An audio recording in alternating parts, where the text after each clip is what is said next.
Et bienvenue dans la chaîne Mathématiques Sciences. Aujourd'hui, je vais vous présenter et expliquer une nouvelle vidéo. Quelques vidéos tout simplement en sciences et vie de la Terre sur le thème numéro 2, les enjeux contemporains de la planète. Et dans cette vidéo, on va voir tout simplement les différentes choses qui peuvent mener à une gestion tout simplement durable des agrosystèmes. Ok, bravo. Donc on va voir les différents éléments qui peuvent mener à la gestion durable des agrosystèmes. Et donc, mine de rien, vous pourrez constater qu'au niveau des modèles agricoles, déjà, on a différents types de modèles agricoles. Okay, bravo. On a l'agriculture conventionnelle, l'agroforesterie, l'agriculture biologique et l'agriculture de conservation, comme je les avais déjà évoqués dans la vidéo sur la préservation des sols.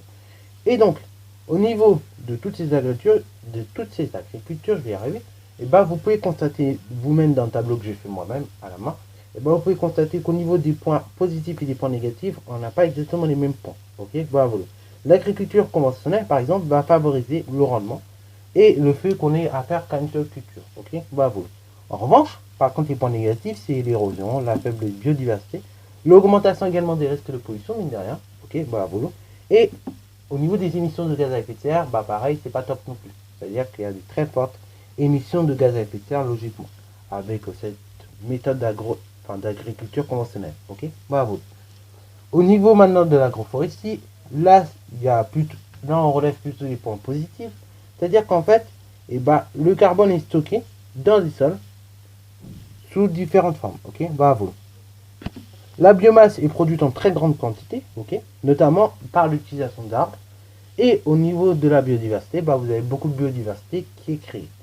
L'agriculture biologique, quant à elle, elle va favoriser un usage des pesticides de moins en moins fréquent, ok, bravo. La protection des plantes et l'enrichissement également de la biodiversité. Et l'agriculture de conservation, je vais arriver, on avait vu qu'il y avait un certain nombre de points positifs, notamment le fait qu'on avait très peu d'érosion des sols, que au niveau également de la biodiversité, ça l'a favorisé, puisque globalement, en fait, ce qui se passait, c'est que tout simplement, on ajoutait de la biodiversité, ok, on l'a préservé. On réduisait également l'usage d'intrants, ok, de différents produits chimiques, par exemple. On réduisait également le risque de pollution et d'émissions de gaz à effet de serre. Au niveau des points négatifs, par contre, là, on est obligé d'utiliser pas mal de cultures, ok, et les rendements sont beaucoup plus faibles, puisque ça nous demande plus de cultures et là, en l'occurrence, il y a moins d'entrants, ok, voilà.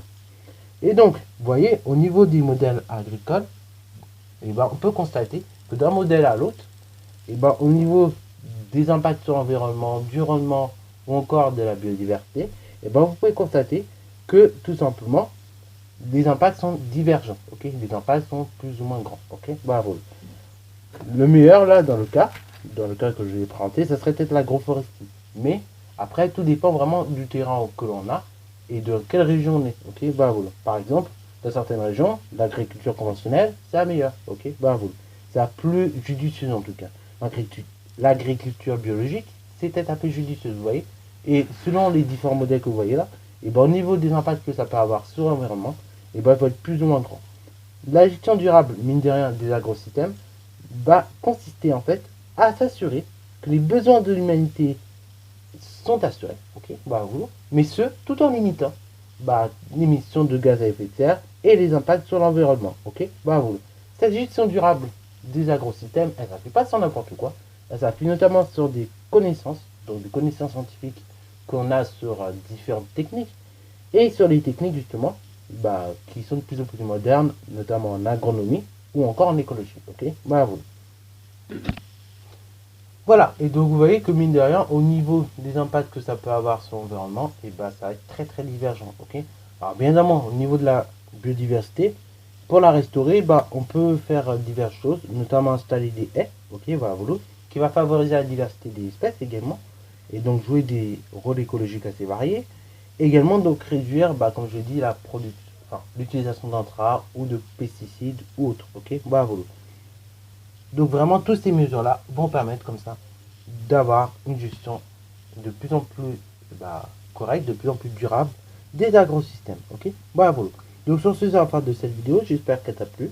Si c'est le cas, n'hésitez pas à la liker, commenter et voir un stateur en mathématiques et en sciences.